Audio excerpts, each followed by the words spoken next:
Nageenyi karaa waaqayyoo isiniif haa dhiyaatu bakka isin jirtanii hordoftoota YouTube channel kiyya akkasuma warroonni subscribe nan godhe subscribe na gochuudhaan akka maatii kiyya taata kabajaan isin gaafadha. Barumsi har'aa qabadhee isiniif dhiyaadhe maalidha? Dhiira jaalala dhugaa siif qabu tokko mallattoo akkamii sitti agarsiisa yookiin jaalala dhugaa siif qabu moo ammuma sitti fayyadamee si dhiisa kan jedhudha jechuudha. Inni waan dhugaadha si jaalateef akkamitti beekuu dandeessu yookiin mallattoo akkamii sitti agarsiisa kan jedhudha jechuudha. Innis maalidha? Mallattoo 8 beekuu ni dandeessa. Tokkoon isinitti hima hanga dhumaatitti haalaan na dhaggeeffadhaa isiniin jedha. Tokkoffaa irratti maalidha? Dhiirri dhugaadha si jaalate kun yookiin of fuulduraaf si barbaadu maal godha yookiin amala akkamii qaba si dhaggeeffata jechuudha. Namni kun waan ati jettuun maaragaan haalaan si dhaggeeffata jechuudha. Yaada kee waan ati barbaadu waan ati jaalattu sirriitti dhaggeeffata jechuudha. Sirriitti si dhaggeeffata jechuudha. Waan of fuulduratti si wajjin jiraate si gammachiisu waan barbaaduuf fedhii kee irratti hundaa'ee waan si godhuuf barbaaduuf waan ati amma itti himtu kana jechuudha. Haalaan seef godhata jechuudha sammuu isaa keessatti. Kanaafiyyuu waan ati jettuun yookiin waan ati itti dubbattu wanta gaariis haa ta'u badaas haa ta'u yoo badaas ta'e suuta jeesitti hima malee bakka si faallisuuf hin deemu jechuudha. Haalaan si dhaggeeffata jechuudha. Lammaffaa irratti immoo dhiirri jaalala dhugaa siif qabu maalidha? Sitti fakkeessu. Yeroo dursa sitti dhiyaatu san maalidha? Sitti fakkeessu. Eenyummaa isaatiin bakka qabeenya isaatiin eenyummaa isaatiin boonetti sitti dhiyaata malee sitti fakkeesse ani makiinaan qaba ani manaan qaba akka ati jaalattuuf jechuudha. Akka ati jaalattuuf jecha sobee sitti fakkeessu jechuudha. Kanaafiyyuu eenyummaa isaatiin waan qabu sitti dhiyaata malee hiyyeessa soo ta'e dureessa soo ta'e bakka akkuma isaatiin jechuudha sitti dhiyaata malee akka itti jaalattuuf jecha wanta soba ta'e tokko sitti himu jechuudha. Sadaffaa irratti immoo dhiirri jaalala dhugaa siif qabu akkamii qabxii isirratti hin qabu jechuudha. Qabxii isirratti hin qabu fakkeenyaaf guyyaa tokko sabbootaa tokkotti saatii kanatti kottuu siin jedhee ati yoo hafte ta'e guyyaa lammataatis yookiin yoo dhufte guyyaa akkanaas maaliif akkana taate jedhee yookiin si yaadachiisee sirratti hin qabu yookiin akka tasaati hojiirra jiraachuu dandeessaa sitti toluu baatuu danda'a.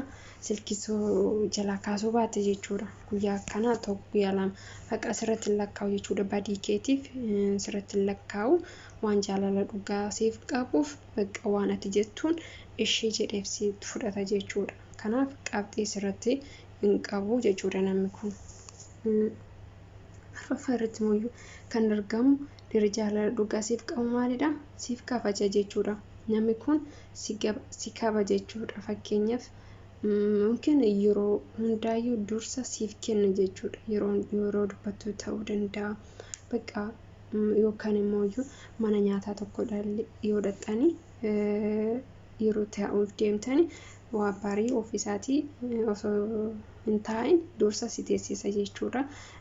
Boota biraatitti immoo makiina keessatti illee yoo seenuudhaaf deemtan balbala banee si teessiseeti karra cufee achiin ofiisaatii ta'a jechuudha. Namni kun yoo akkana jechuudha bifa kana yoo sii godhe jechuudha. Dhiirri kun dhugaadhaan akkasi jaalatu beekuu dandeessa jechuudha. Si kabaja jechuudha. Yookiin of fuulduraaf akka si barbaadu beeksisuu ni danda'a jechuudha.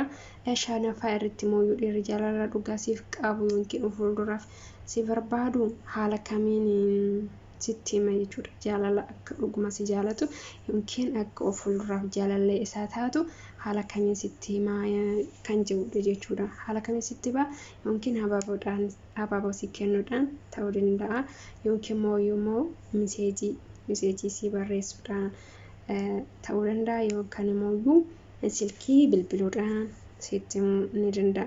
Yookiin immoo boota bashannanaa boota bareedaa ta'e tokko bakka akka si bashannansiisuudhaaf jecha isa keessa si argatee haalaan sitti himuu ni danda'a jechuudha. Kanaafiyyuu dhiirri kun akka dhuguma si jaalatu yookiin akka of fuulduratti si barbaadu hubattee itti dhiyaachuu qabda yookiin jechuudha. amanuudha jechuudha. Kan biraamuyyuu yeroo jaffaa irratti kan argamu maalidha? Dhiirri jaalala dhugaa siif qabu maalidha? Yeroo rakkoo keetii si waliin ta'a. Dhiirri kun maal godha? Yeroo rakkoo keetii si waliin ta'a jechuudha.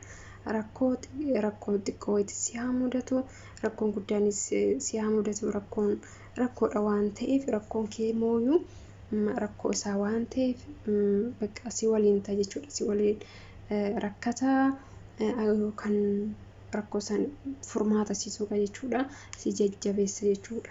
Malee hanga ati rakkoo san keessa jirtutti si gatee kan deemu ta'e yookiin mooyyuu ati gaafa isaa irraa rakkoo san keessaa baate ta'e akkasitti deebi'u ta'e gaarii miti jechuudha. Kanaafuu namni kun si wajjin ta'a jechuudha. Yeroo hundaayyuu si wajjin ta'a, gammachuun keetis rakkoon keetis kan isaa waan ta'eef bakka si waliin ta'a jechuudha yeroo lachuuyyuu. Torbaffaa irratti mooyyuu dhiirri jaalala dhugaa siif qabu akkam jechuudha. Qabeenya keetiif yeroo dura sitti dhiyaatu jechuudha. Qabeenya keetiif yookiin bareedina kee ilaaleetu sitti dhiyaatu jechuudha. Ati waan bakka qabeenyaan beekamtu waan ta'eef akkasitti yaadee sitti dhiyaatu jechuudha.